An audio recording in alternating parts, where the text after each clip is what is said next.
जय यीशु की। मैं हूँ प्रियंका डामोर और आप देख रहे हैं रेडियो बेतास एशिया की हिंदी सर्विस। कलीसियाई समाचार में आप सभी का स्वागत है।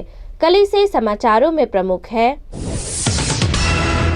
2021 में विश्व में 22 कैथलिक मिशनरी मारे गए। युद्ध एवं आतंकवाद मुक्त विश्व हेतु संत इजिदियो समुदाय की पहल। बेंगलोर की कैथलिक छात्राओं ने असंगठित मजदूरों को संगठित किया। 2022 में बच्चों को करना पड़ेगा 7 चुनौतियों का सामना। लड़के का यौन शोषण करने के आरोप में पुरोहित दोषी। कैथलिक यूनियन ने हिंसा के खिलाफ कार्रवाई की मांग की। ईसाइयों पर हमले, नागरिक समाज ने सांप्रदायिक सद्भाव कायम रखने की अपील की।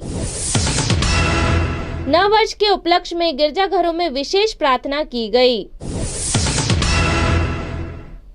अब जानते हैं समाचार विस्तार से। 2021 में विश्व में 22 कैथलिक मिशनरी मारे गए। वाटिकन स्थित विश्वास एवं सुसमाचार प्रचार संबंधी प्रेस एजेंसी फिदेस द्वारा प्रकाशित समाचार के अनुसार वर्ष 2021 के दौरान विश्व में 22 कैथलिक मिशनरी मारे गए। इनमें 13 कैथलिक पुरोहित, 1 कैथलिक धर्म समाजी धर्मबंधु, 2 धर्म बहनें तथा 6 लोक धर्मी कैथलिक विश्वासी शामिल हैं, जिन्हें अपने विश्वास के खातिर अपने प्राणों की आहुति देनी पड़ी। सबसे अधिक मिशनरी की हत्या अफ्रीका में पंजीकृत की गई, जहां 7 पुरोहित, 2 धर्म बहनें तथा 2 लोक धर्मी विश्वासियों को मार डाला गया। इसी बीच उत्तर तथा दक्षिण अमेरिका में 4 पुरोहित, 1 धर्म समाजी बंधु तथा 2 लोक धर्मी विश्वासियों को मौत के घाट उतार दिया गया। एशिया में भी मिशनरियों को हिंसा का शिकार होना पड़ा। यहाँ 1 पुरोहित एवं 2 लोक धर्मी विश्वासियों की हत्या कर दी गई। बताया गया कि हाल के वर्षों में अफ्रीका तथा अमेरिका के देश पुरोहितों एवं मिशनरी की हत्या में अग्रणी रहे हैं। फिदेस एजेंसी द्वारा प्रकाशित आंकड़ों के अनुसार 2000 से लेकर 2020 तक विश्व में 536 कैथलिक मिशनरियों की हत्या कर दी गई। युद्ध एवं आतंकवाद मुक्त विश्व हेतु संत इजिदियो समुदाय की पहल।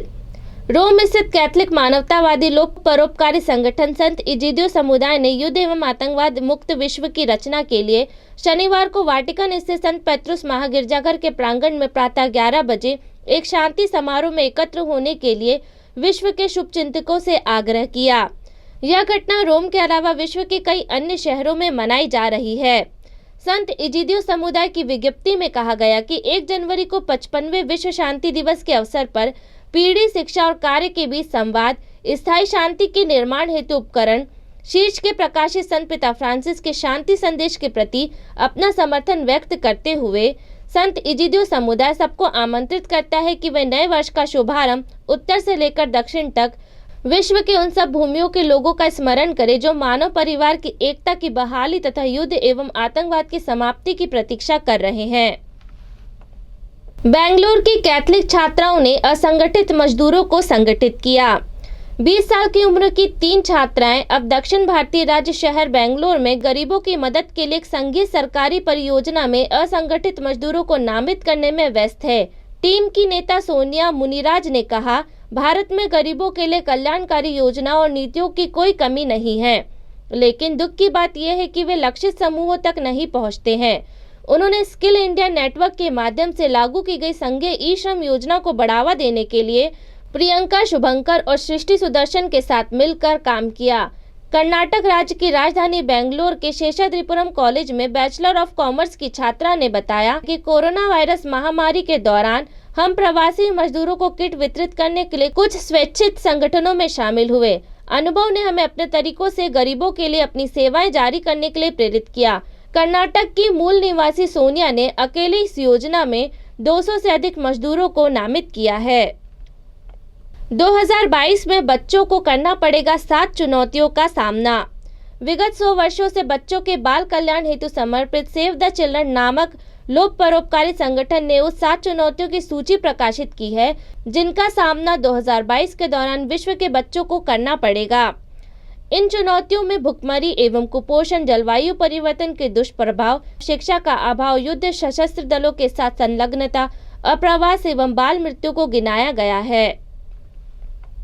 लड़के का यौन शोषण करने के आरोप में पुरोहित दोषी।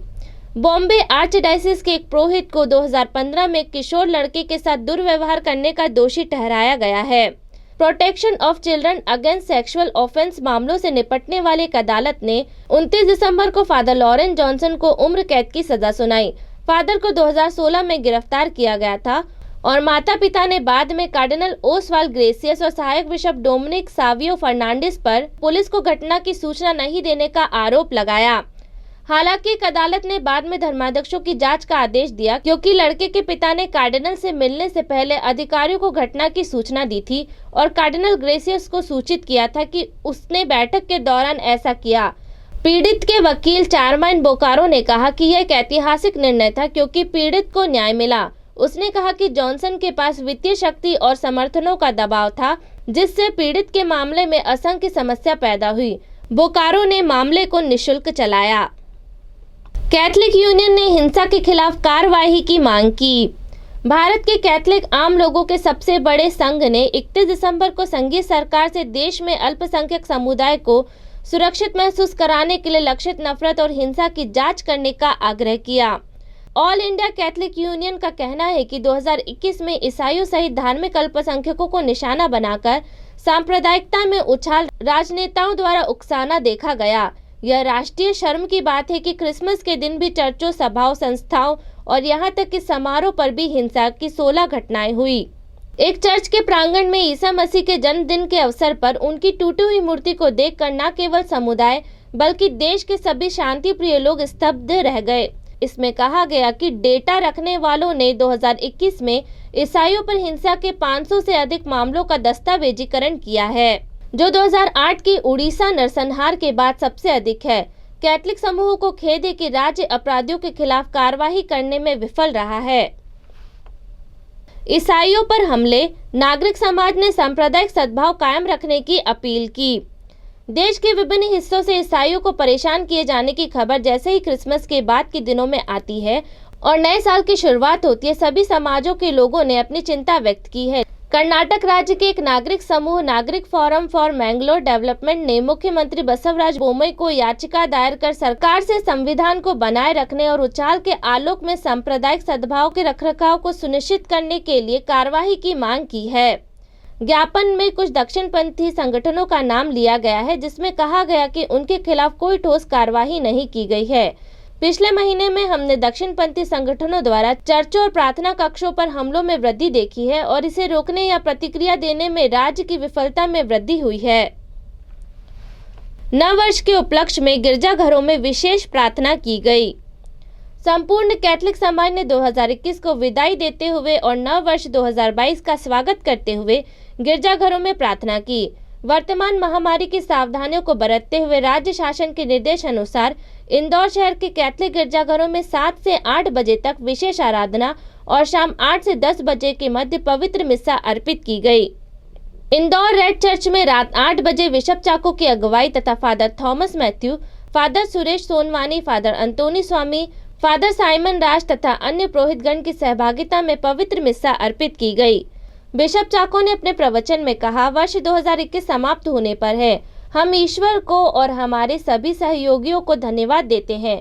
प्रभु ने हमें कोरोना की दूसरी लहर से बचाया और आगे हमें इस महामारी से बचाए, यही प्रार्थना है। ईश्वर ने हमें इस लायक बनाया कि संकट की घड़ी में हमने दूसरों की सहायता की। आज भी हमारे बहुत से ऐसे शुभचिंतक हैं जो समय समय पर हमारा मार्गदर्शन करते हैं। हमारी सब गलतियों के लिए हम ईश्वर और हमारे भाई बहनों से क्षमा मांगते हैं।